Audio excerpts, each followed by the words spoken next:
मैं जागरूक जनता चैनल से संदीप कुमार इस समय NH1 के ऊपर खड़ा हूँ। ये वो राष्ट्रीय राजमार्ग है जो दिल्ली से लेकर अमृतसर तक जाता है और यही राजमार्ग पहले हमारे कलकत्ता से लेकर लाहौर तक जाता था और इसका आज की तारीख में नाम है NH1।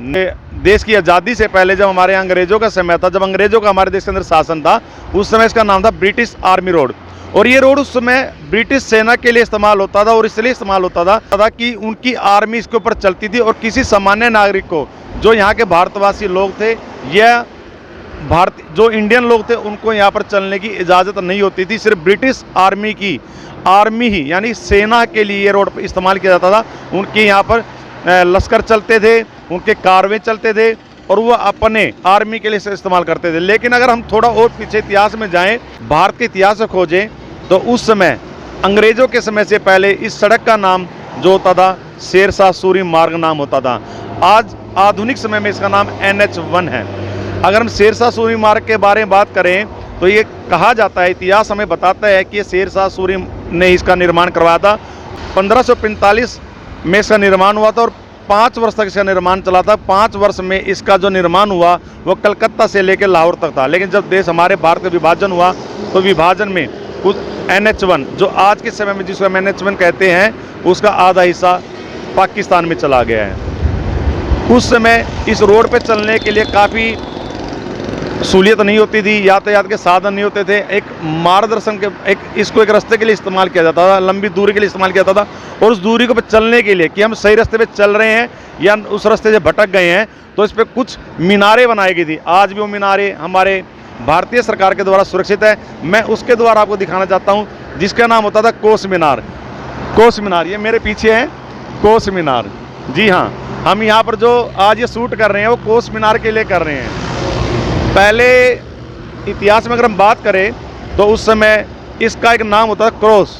क्रोस नाम से इसकी उत्पत्ति हुई है। क्रोस का मतलब होता है गाय के रंबाने की आवाज़, अर्थात जहाँ तक गाय की आवाज़ जाती थी उतनी ही दूरी पर ये क्रोस मीनारें बनाई गई थी। लेकिन समय जैसे बदलता रहा, दशकों बीत गए, सालों बीत गए, इसका क्रोस से नाम बदलते बदलते बदलते इसका नाम पड़ गया कोस मीनार। मार्ग पे काफ़ी देखने को मिलेंगे।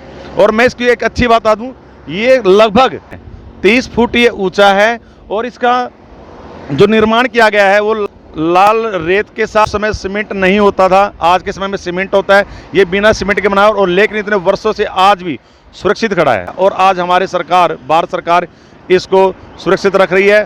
भारतीय पुरातत्व सर्वेक्षण विभाग के द्वारा इसको सुरक्षा प्रदान की जाती है। और इसके चारों तरफ आप ये बाड़ियाँ देख रहे हो, ये ग्रिल लगाई हुई है। ग्रिल को देखिए, इस ग्रिल का मतलब है कि इसके दायरे में कोई भी बिल्डिंग और कोई भी इमारत नहीं बनाई जा सकती। मैं सिर्फ कोस मीनार के बारे में व्याख्या करना चाहूँगा। ये कोस मीनार जब आप दिल्ली से अमृतसर जाते हैं तो आपको रास्ते में कहीं कहीं दिखाई देंगी। उस समय ये एक प्रकार से मार्गदर्शक इमारतें होती थी, कोस। और एक कोस का अर्थ होता है 2.5 से 3 किलोमीटर। और ऐसे ही काफ़ी कोस मीनार राजमार्ग पे थे। और अब हरियाणा के अंदर लगभग 49 कोस मीनार बाकी बचे हैं जो अभी तक सुरक्षित है। एक अंबाले में भी था जो कि टूट गया, नहीं तो ये 50 होते। और इस राजमार्ग उस शेरशाह सूरी के समय में अगर हम देखा जाए तो उस समय इसके चारों तरफ नहीं होती थी, सराय बनाए जाते थे जिनके अंदर जो लोग लंबी यात्राएं करते थे, जो मुसाफिर सफ़र करते थे, तो उन सराय के अंदर आके ठहरते थे, अपना रेस्ट करते थे और पानी की व्यवस्था होती थी और पानी पी के फिर आगे चल पड़ते थे। और उस समय के उस ज़माने में इन पर सैनिक लोग भी मौजूद होते थे जो आने जाने वाले लोगों को सुरक्षा प्रदान करते थे और आने जाने वाले लोगों मुसाफिरों को दूर से देख लेते थे कि कोई दुश्मन आ रहा है या मुसाफिर आ रहा है। और यहाँ पर इसके अंदर जो अब आप छोटे छोटे छेद देख रहे हैं, जिसको बोलते हैं छोटे छोटे छेद दे रखे हैं, उसमें ये निर्माण किया गया था। इसमें रात के समय इसके अंदर दिए रखे जाते थे। इस कोस मीनार की जो ऊंचाई है वो 30 फुट है, जो कि ईंट और लाल रेत से बना हुआ है। ये वो आले हैं जहाँ पर रात को दिए रखे जाते थे। उनकी रोशनी की लो को देखते हुए मुसाफिर अपनी यात्रा तय करते थे ताकि वो सही दिशा में जा रहे हैं। NH1 को उस समय जीट रोड के नाम से भी जाना जाता था, ग्रांड ट्रक रोड। में रात को अगर कोई मुसाफिर सफ़र करता था, उसे दूर से रात को एक टिमटिमाता हुआ एक रोशनी नजर आती थी और वो उसकी सीध में चले आते थे और एक मीनार से दूसरे कोस मीनार तक पहुंच जाते थे। ऐसे ही मुसाफिर रात को या दिन में बिल्डिंग देख के, कोस मीनार को देख के सफ़र तय होता था और रात को रोशनी देख के सफ़र तय होता था। और एक विशेष बात और बता दूं, उस समय यहाँ पर एक घोड़े भी खड़े होते थे राजा के। हर एक कोस मीनार पे घोड़ा होता था। जबकि राजा कोई अपनी डाक किसी अन्य राज्य में पहुँचाता था तो डाकिया यहीं से अपनी डाक को लेकर चलता था और अगले कोस मीनार वाले घोड़े, जो घोड़ा सवार था, उसको सौंप देता था और वो घोड़ा वाला अगले वाले को सौंप देता था। और ऐसे करते करते वो डाक दूसरे राज्य में जहाँ वो पहुँचनी होती थी वो पहुँच जाती थी। और वापस जो जवाब आना होता था, राजा जो रिप्लाई देता था, वो रिप्लाई भी ऐसे ही फिर घोड़े सवार उसको वापस लेके राजा तक पहुँचाते थे।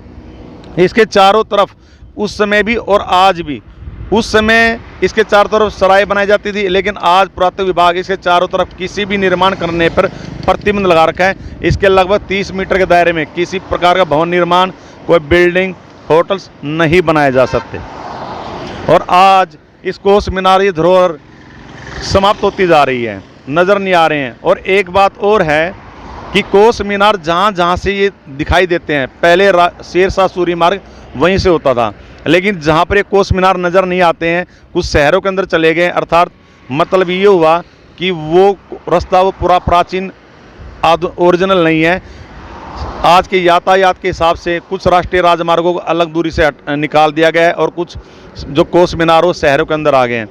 समय के साथ ये अलग बनाने पड़े, लेकिन सच्चाई तो देखा जाए ये शेरशाह सूरी मार्ग वही होता था जहाँ से कोस मीनार नज़र आते थे। आज भी कई ये जो अपना कोस मीनार शहरों के बीच में आ चुके हैं, लेकिन वहाँ से राजमार्ग को हटा दिया गया है।